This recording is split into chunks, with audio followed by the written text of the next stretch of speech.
A new development in the growing measles outbreak. A state lawmaker now pushing for a new law he says could prevent future outbreaks.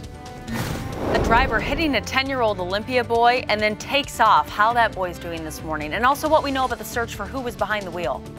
Former Starbucks CEO Howard Schultz firing back at critics who say if he runs for office, that would mean a second term for President Trump.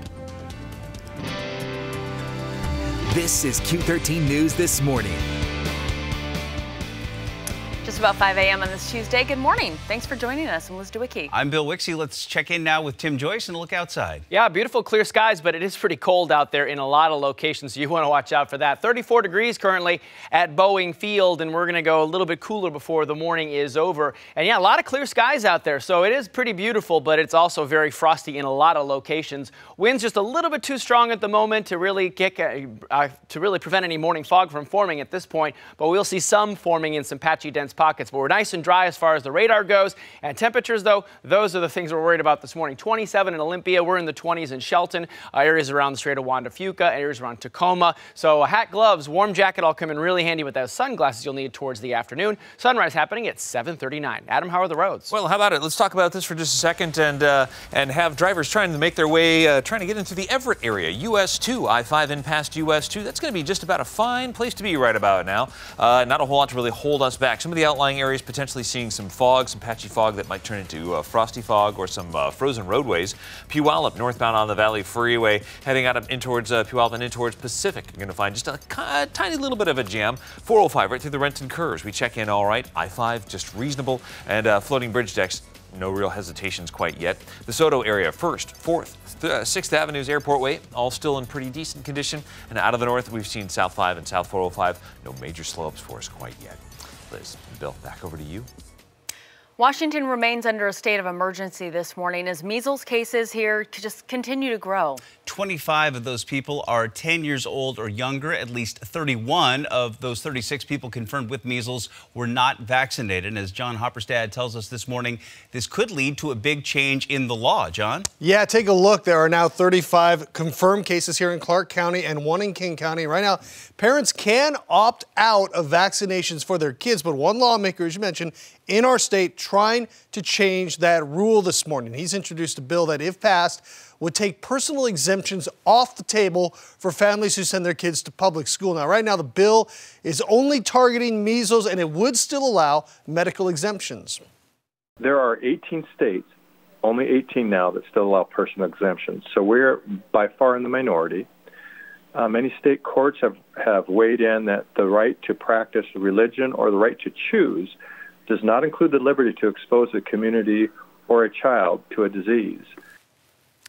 Doctors call the measles one of the most contagious viral infections out there. And if you feel, in fact, like you may have the measles, you should call your doctor before you go into a hospital environment to protect others from contracting it. Now, if you look nationwide, Washington state vaccination rates for measles on the lower end of the spectrum. Centers for Disease Control and Prevention map shows the most vaccinated states in black and the least in white. At least that was the map we were just looking at a few moments ago. Virginia, for example, has a 97.6% vaccination rate for measles among toddlers. Washington is at 88.5%. Again, Representative Paul Harris says under his bill, medical exemptions would be the only thing allowed to avoid getting a measles vaccination. That is if it passes, guys. All right, John, thank you. A search is underway this morning for the person who shot a 17-year-old in Linwood. The sheriff's office says the teen's injuries are considered non-life-threatening. This happened just before 7 o'clock last night in a parking lot near the intersection of 204th Street Southwest and Poplar Way.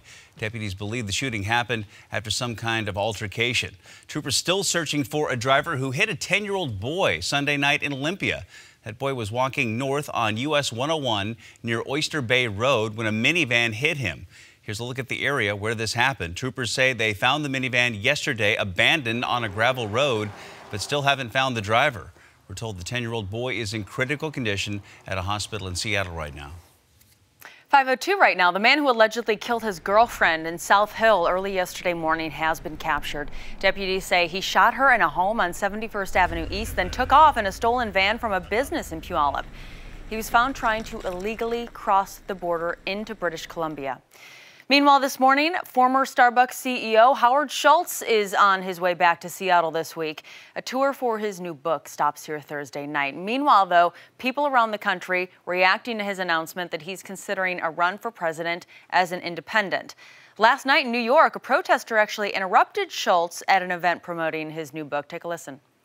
And I wanted to clarify the word independent, which I view merely as a designation on the ballot. Don't help elect Trump, you egotistical billionaire. So Schultz talked about why he'd run as an independent. He cited the recent shutdown as evidence for the lack of compromise between the Democrats and Republicans.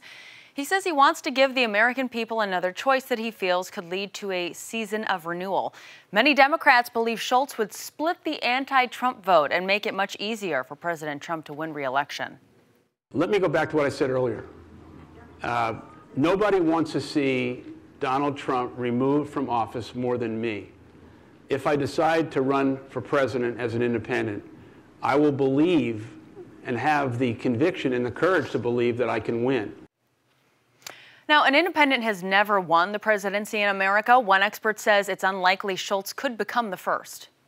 Something from scratch would be unprecedented in American politics. Certainly, in some ways, we could say 2016 opened up the door of possibility to unprecedented things, but I don't think Mr. Schultz will be able to defy the political gravity quite that much.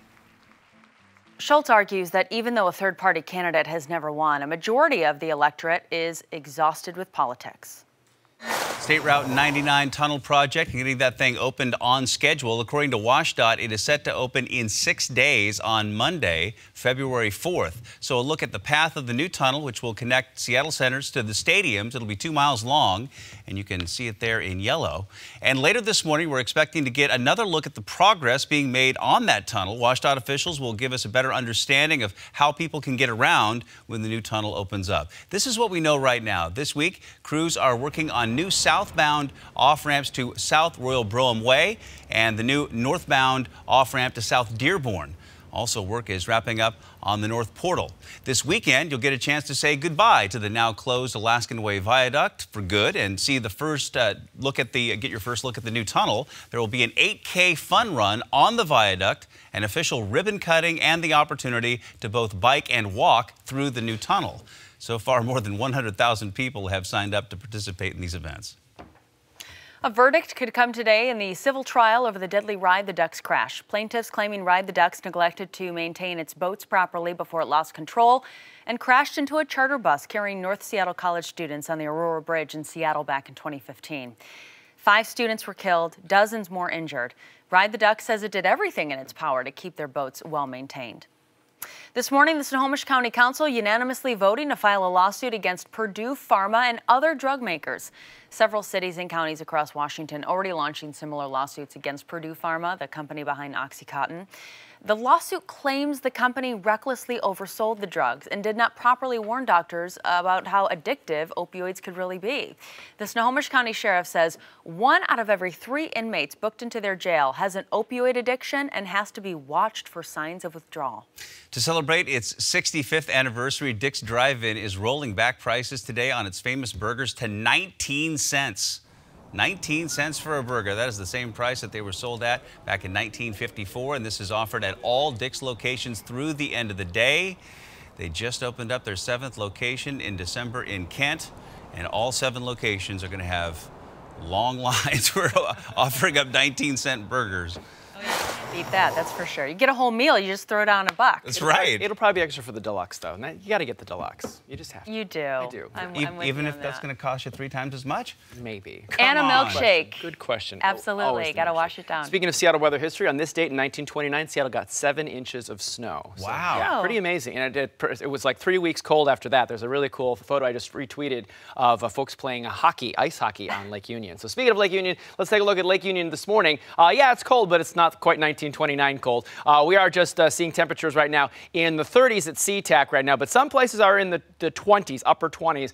Record high 60 degrees. We're going to get in the 50s for today, which is not too bad for January. High pressure still kind of sitting over southwestern BC, so this next system actually is kind of taking aim a little bit further to the south, so we're not expecting a lot of problems out of that one. We're going to stay dry for at least another day or so, so nothing going on in the Doppler radar sweeps. Not really expecting much, except some areas that are really cold out there. We are seeing a little fog forming in some spots around Port Townsend. Everybody else, though, pretty clear skies out there, which means our temperatures are going to drop pretty far.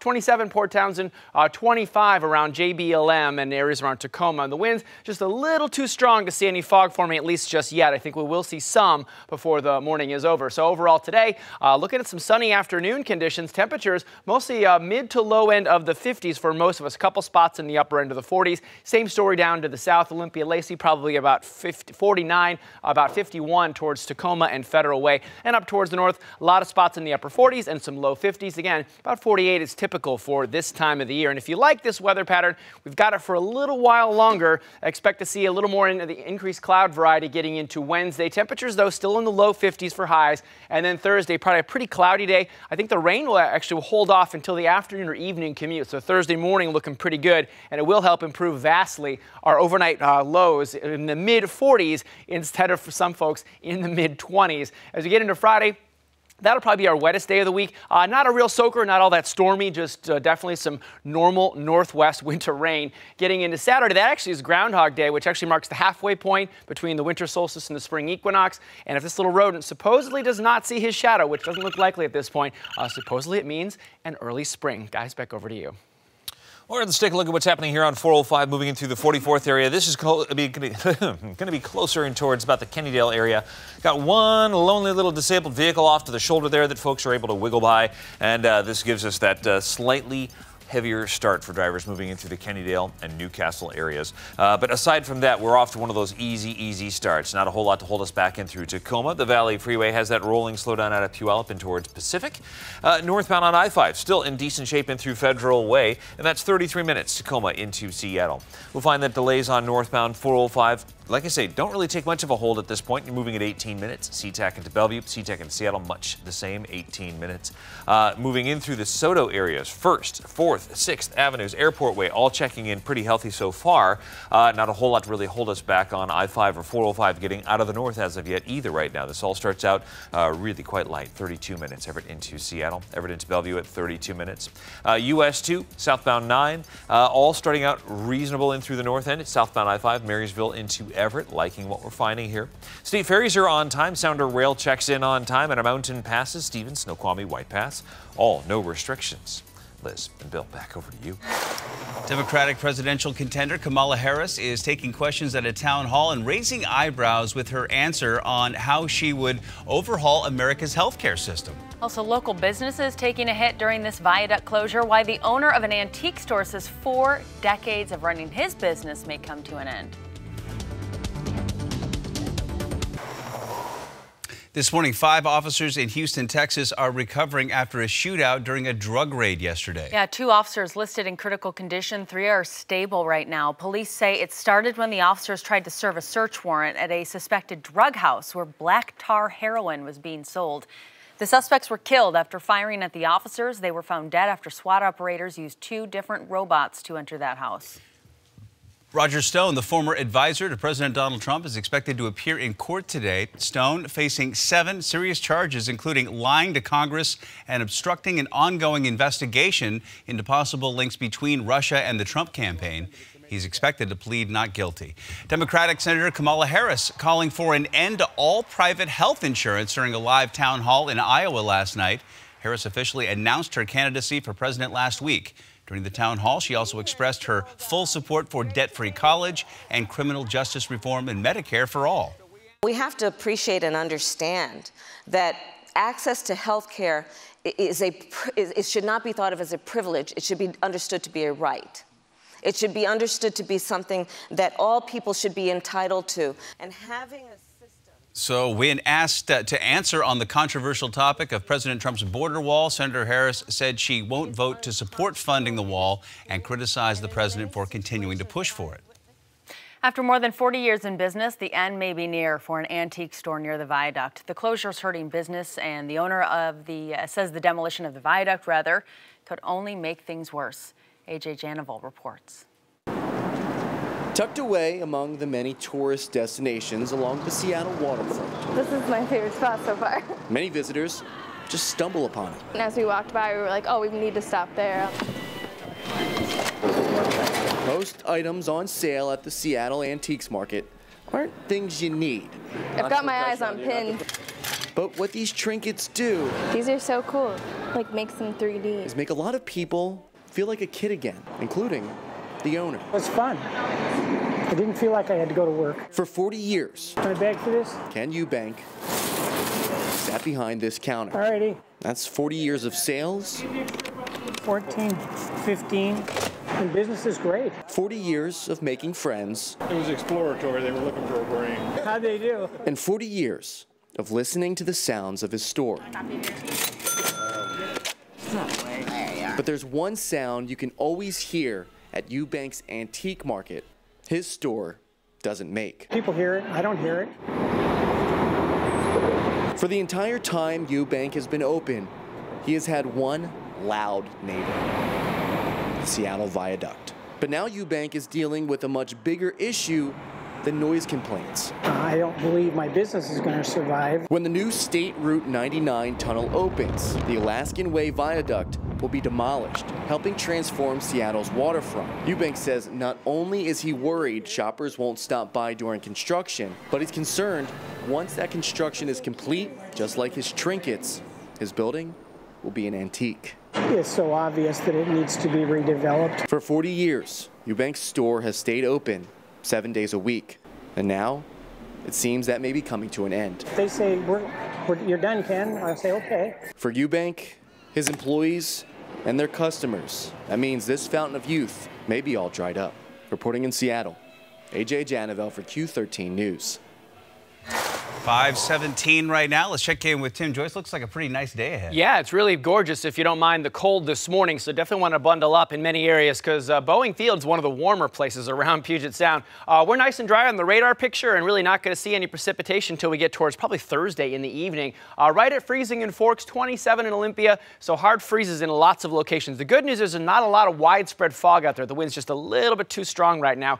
Otherwise, though, we do see the next system kind of coming into the west coast. This one going to be taking a little bit of a dive to the south down into southern Oregon and northern California. The next one kind of drops down from the north and the west as we get into Thursday night and into Friday. So for today, snow level 7,000 feet. No problems getting over the mountains today or tomorrow with those increasing clouds. Thursday becomes a bit of a more dicey prospect. Today, though, temperatures again, like yesterday, mid to low end of the 50s for a lot of us, and that beautiful January sunshine continuing as well. Sunny skies on our Washington coastline today. Temps in the low end of the 50s. Winds a little on the brisk side out of the east and southeast, and sunny and breezy, especially breezy in some of the Cascade foothill communities. Otherwise, though, we are seeing sunny skies on the other side of the mountains with highs in the upper 30s for central Washington. So another sunny January day. Can't say the same about tomorrow. I think a little more cloud cover. Thursday, definitely seeing the rain coming back by the evening, and Friday looks like it'll be probably the wettest day we've seen in about a week and a half. Adam, how are the roads right now? You know, checking out what's happening in Tacoma, drivers are actually finding a pretty easy start for South End commuters right now. This is actually a kind of a surprise. Usually we find some sort of slowing between 16 and the Dome, and there may be just a little bit of congestion developing here, but nothing quite like we've seen on some mornings. Northbound on I-5 checking in a little heavier near the city center, but the Valley Freeway, this is where we start to find that soup. From Puyallup, getting in towards Pacific, the jam definitely in place. Hanging with us, northbound on I-5, currently 38 minutes, getting from Tacoma to Seattle. Doesn't seem to be too unruly. We do see that slowing getting in through Federal Way here. That does keep you on your toes a bit. 405, the Renton curves. I-5 right around the Michigan curve. All the signs here start to, or still point to yes. 18 minutes. SeaTac into Bellevue, SeaTac into Seattle, also at 18 minutes. Watching what's happening in through the SoDo area. 1st, 4th, 6th Avenues, Airport Way, all checking in okay. The West Seattle Bridge not tying up quite yet. Moving across Lake Washington, 520 and I-90 starting out reasonable. South 5, South 405, also one of those simple starts yet. Southbound 5 and 405 still cranks out at about 32 minutes getting from Everett into Seattle, and Everett to Bellevue also at about 32 minutes. Liz and Bill, back over to you. So a newly discovered bug lets callers listen in on you. And Travis, this is before you ever decide whether you want to answer their call or not. That's right. While they're still calling you, they can listen to me. They actually may even be able to see through a camera without us even knowing it. So what do you need to do right now to keep someone else from spying on you? We'll tell you coming up. So I just heard about this, and this is a little bit freaky. A newly discovered bug could let callers listen in on you before you even decide to answer the phone. Yeah.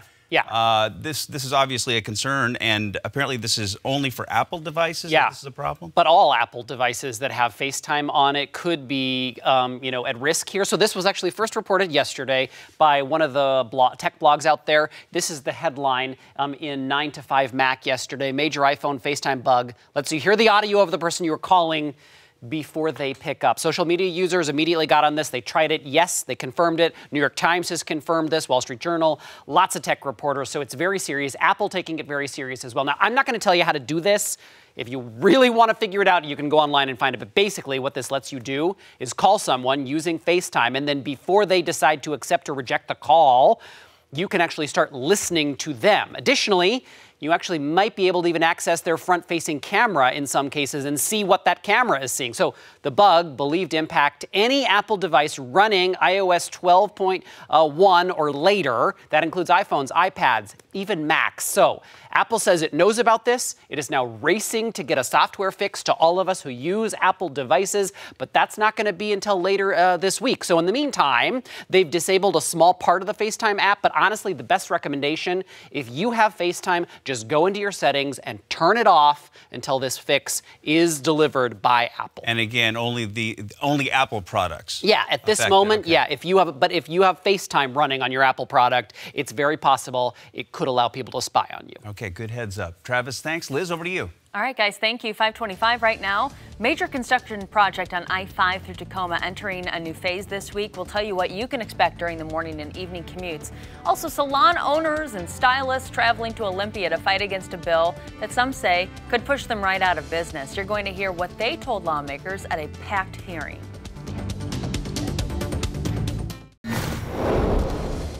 A former Seattle police chief getting ready to announce this morning that he's running for office. A preview of what Jim Pugel will talk about coming up. Someone is sending hate letters to homes and businesses in Burien. We're talking to investigators and the mayor about who they believe is behind this. Hairstylists and salon owners fighting back tears as they voice oppositions in a proposed bill in Olympia that they say would hurt them financially. This is Q13 News This Morning. All right, 5:29 now. Good to have you here. I'm Bill Wixie. I'm Liz DeWicki. So let's start with a look at your forecast this morning. Tim Joyce is tracking that right now. Hi. Yeah, probably a good idea to bundle up a little bit this morning. Hats, gloves, scarves, whatever makes you comfortable. 34 is one of the warmer spots. We're seeing that at Boeing Field right now. Some areas seeing those nice clear skies, and that does mean we lose all that daytime heating from yesterday. So winds kind of an offshore variety out of the north and northeast, and just strong enough. We're not seeing a lot of fog developing in a lot of locations. But yeah, while it's dry, it is definitely cold in a lot of locations. We're talking about 25 in Olympia. We're in the 20s in Shelton areas around Port Angeles as well. So yeah, hats, gloves, scarves, whatever it is you need to stay warm this morning. Sunglasses come in handy in the afternoon as our temperatures get close to 50 degrees. Adam, how are the roads right now? Yeah, Tim, this morning been seeing what's been happening for folks trying to squeeze their way in. There it goes, in through Tacoma. Drivers on I-5 rounding out a little bit of a slower go for folks in from 16 now towards the city center. That's what we're finding here in this particular DOT camera shot, noting that everywhere else, though, we seem to be holding in steady out of the north. South 5, South 405, little or no backups. Central Puget Sound right now is floating bridge decks looking great. 405 and I-5 into Seattle and Bellevue turning out just right. When we turn our attention to what's happening in through Tacoma in the south end, yes, this is where everything kind of begins. The Valley Freeway heavier out of Puyallup in towards Pacific, and Tacoma. Again, there's that slowing North 5 right in through the city center. Liz and Bill, back over to you. While we anticipate the opening of the SR 99 tunnel, which is supposed to happen next week, for South Sound commuters, they've been waiting years for a stretch of freeway to be opened without construction crews. What we're talking about is I-5 in Tacoma. Brian Flores is live there this morning with why WashDOT says construction is finally entering that home stretch, Brian. Yeah, well, Liz, that's what WashDOT is saying, but, take it with a grain of salt, because here in the Tacoma area on Interstate 5, there are still about 3 more years left of construction. But as we take a look at the commute this morning here on Interstate 5 in Tacoma, overall not too bad, as Adam just mentioned. But from a construction standpoint, Liz, this will mark the final project to complete the final HOV segment here in Tacoma. So what's going to be happening, you ask? Well, starting next month, crews will begin widening I-5 between the Tacoma Dome and the Puyallup River to make room for the HOV lanes. According to WashDOT, that means building a new bridge to carry southbound commuters and also taking down old bridges. We'll talk about that in just a moment here. Also, once the project is done in 2021, lanes will increase from 4 to 5 lanes southbound. You'll also be able to take the HOV lane basically from Gig Harbor on State Route 16 all the way up to Everett on Interstate 5. Now, here is what you can expect in the short term. Talk about the new bridge, one of them being a new L Street overpass above I-5. You'll also see nighttime lane and ramp closures, occasional weekend ramp closures or extended closures.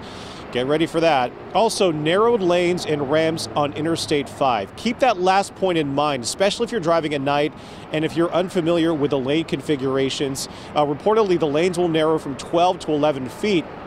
And officials are saying there is little room for error when driving through here. I bring that up because we have seen a few accidents in the area. You recall just last Wednesday, a semi crashed near SR 16, and then back on January 17th, another semi crashed as well, also in rainy conditions, and also the lanes are pretty narrow as well, as I mentioned. But as we take it back out here live, again, a pretty good solid commute in the South Sound this morning here in Tacoma. Basically, pack your patience, as many of you South Sound commuters know already.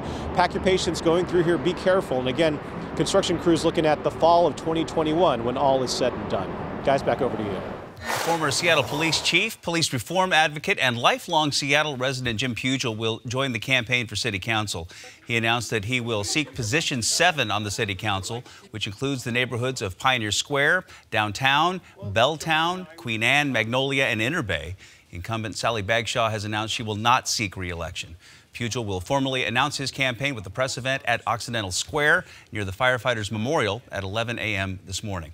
Police in Burien working to find out who is responsible for sending hate letters to homes and businesses. LaMonica Peters spoke to the mayor who was mentioned in the letter and to a coffee shop owner who says he does not want this hate in his neighborhood.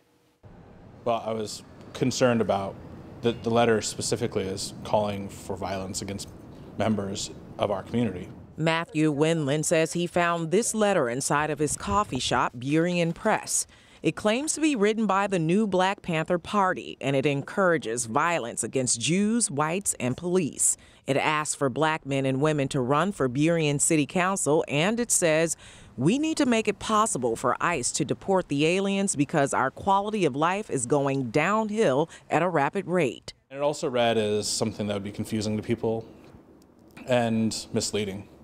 That it didn't come across as something that was genuinely representing the people that it claimed to be representing. The letter listed a contact number, which turned out to be the number of a television station in Houston, Texas. Burien Mayor Jimmy Mata was also mentioned in the letter, and he says even if the letter is a hoax, he's not taking it lightly. Whether it's propaganda or not, it's the wrong propaganda. We don't want this in this town. We just cannot tolerate that kind of behavior in society. The mayor says Burien's demographics are changing, and it recently became a sanctuary city. Not everyone is happy about Burien's new status, but Mata still believes everyone has a right to feel safe in their own community. We are 45% minority, 25% Hispanic, so as a majority, they understand that we need to have a place where people don't feel terrorized or feel scared of working with the law enforcement agencies. We reached out to the new Black Panther Party and have yet to get a response. In Burien, LaMonica Peters, Q13 News.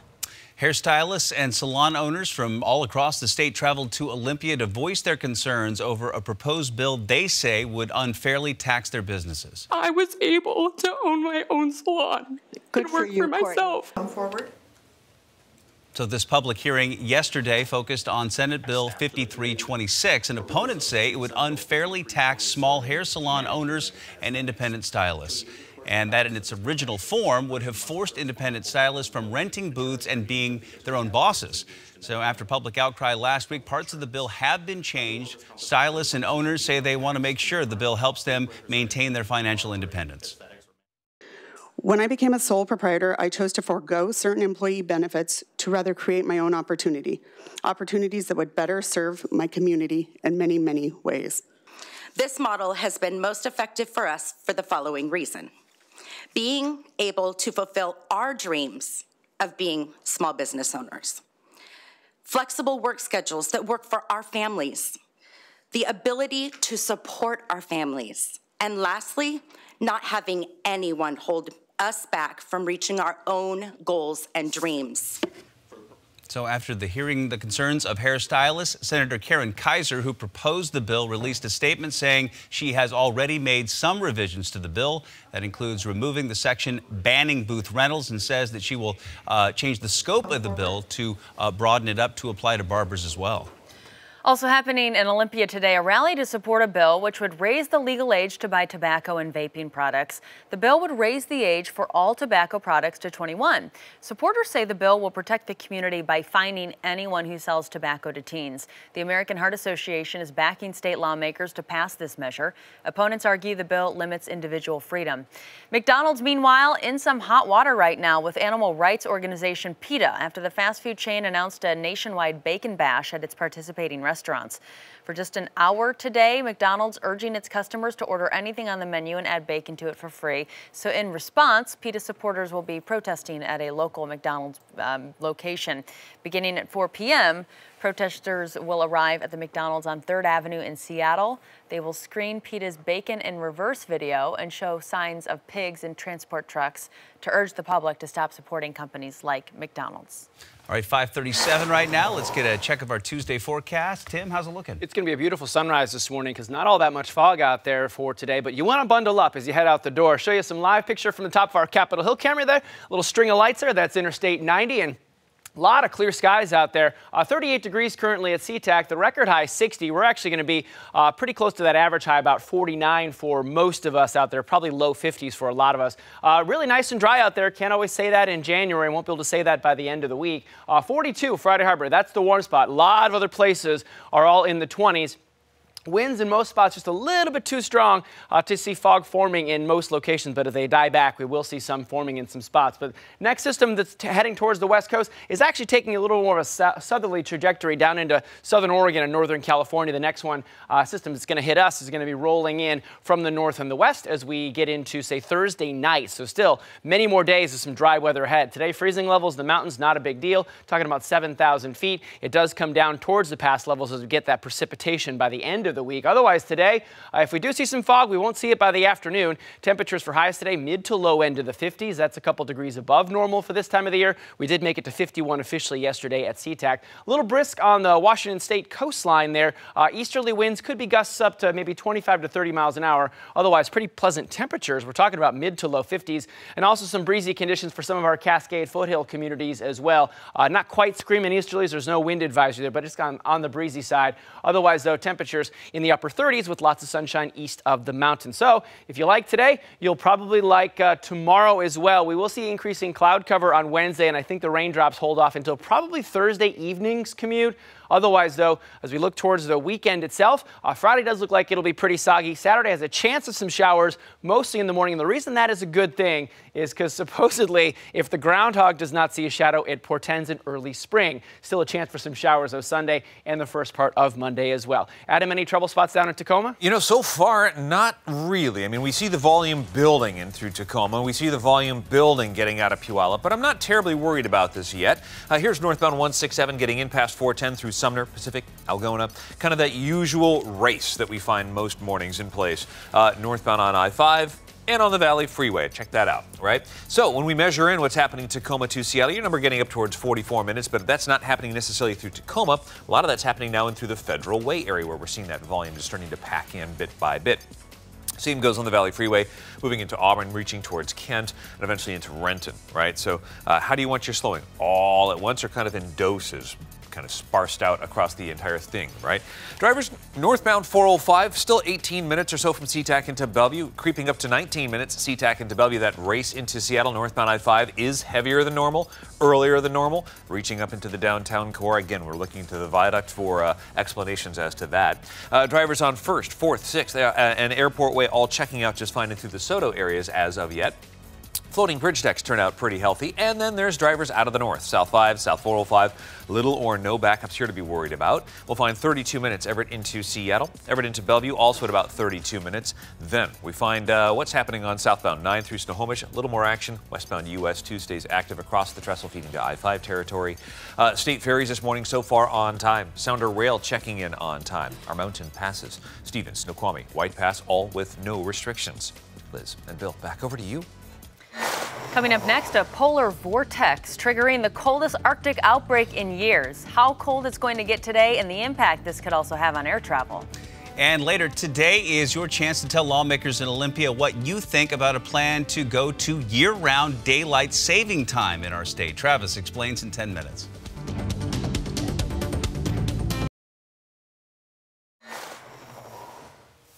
All right, good morning to you. It is 5:44 right now. Thanks for joining us. I'm Bill Wixie. I'm Liz DeWicki. Here's a look what's making headlines around the Sound. So a sigh of relief right now for residents of a North Seattle senior community who were concerned about losing their mobile homes to a redevelopment project. The Seattle City Council approving a one-year moratorium on the project. According to City Council member Shama Sawant, about 85 seniors could have faced eviction. Sound Transit is using positive train control technology on all of its Sounder trains running between Lakewood and Everett. And yesterday we were able to get a look at just how it works. The technology, also known as PTC, is designed to track a train's progress and slow it down or stop it when an engineer is unable to take control. Officials say it can be a real lifesaver. PTC can control train movements automatically under certain conditions, and it provides a greater level of safety for the more than 17,000 Sounder commuters that ride the Sounder service every weekday. A series of crashes around the country, including the DuPont train derailment in our area, prompted federal officials to require all rail lines to install the safety system by the end of last year.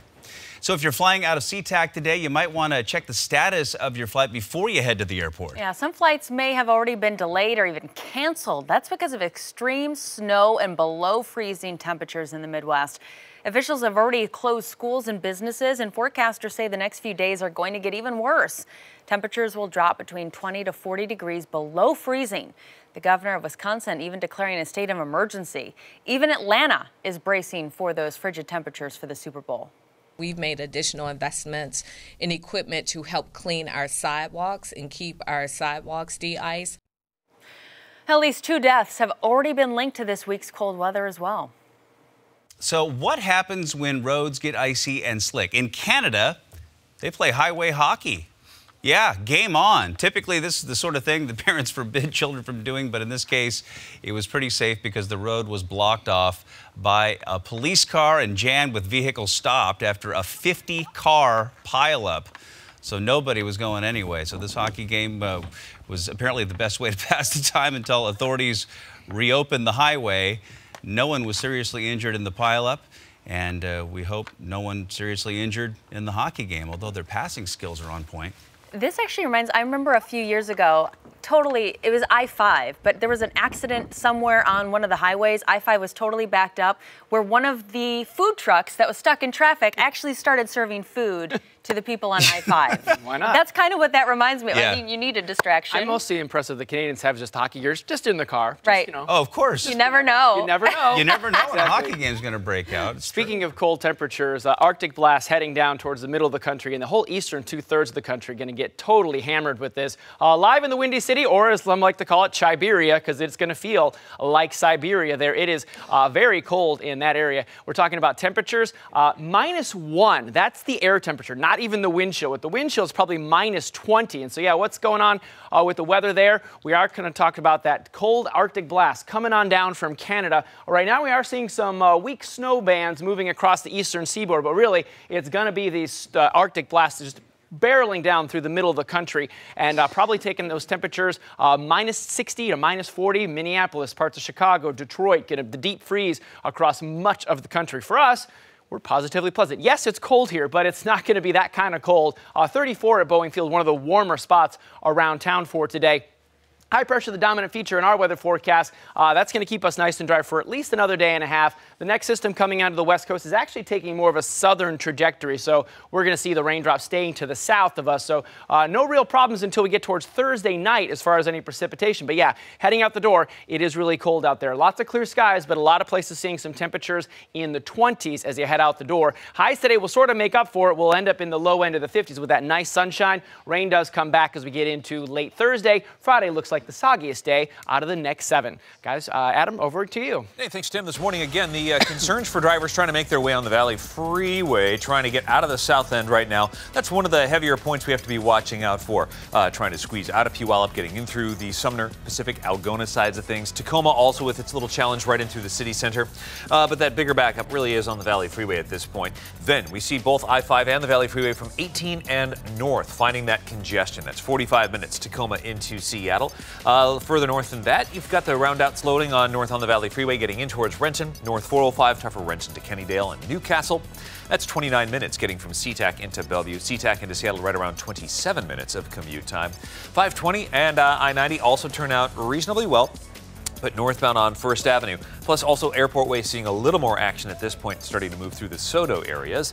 We'll see South 5, South 405 right out of the north, still in decent condition here. No major tie-ups for us. 46 minutes getting from Everett to Seattle. And then again about 41 minutes moving Everett to Bellevue on southbound 405. So these numbers are starting to spike up a little. 522 moves heavier in through Echo Lake. Southbound 9 in through Snohomish does have that little tie-up here. And westbound US 2 also staying more active across the Trestle feeding to I-5 territory. State ferries this morning check in on time, and Sounder Rail's been on time. Same with Mounts and Passes. No restrictions at this point on any of them. Snoqualmie, Stevens, White Pass, even Blewett Pass for that matter. Liz and Bill, back over to you. All right, Travis, we are talking year-round daylight saving time once again this morning. I mean, this continues to gain traction in Olympia. So there's actually a public hearing that is scheduled for later this morning. This is on the House version of the bill. We'll tell you why this is different than the Senate version and tell you how you can weigh in and have your voice heard on whether you think we should stop the falling back and springing forward after this.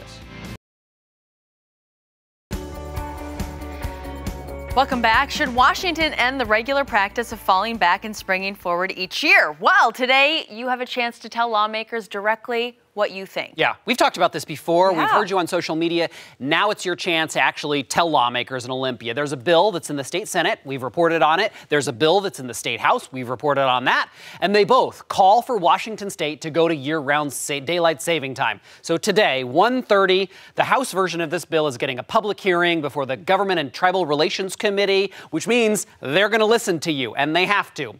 The version of the bill actually calls for a public vote on this issue as well. So prime sponsor Marcus Riccelli actually posted a video explaining why he wants this vote, and here's an excerpt. If this bill passes, it doesn't automatically mean the end of daylight savings time. The question would go to the voters first, and if it passes at the ballot box, our state would still need permission from the federal government to switch to permanent daylight savings time. That's why I've included this referendum clause in this bill. A vote of the people would show our congressional delegation their strong support for this. They could then push the idea at the federal level. Florida and California have already done this. If Washington joins them, it sends a strong message. Yeah, so it is, as you mentioned, a long process. It's such a long process.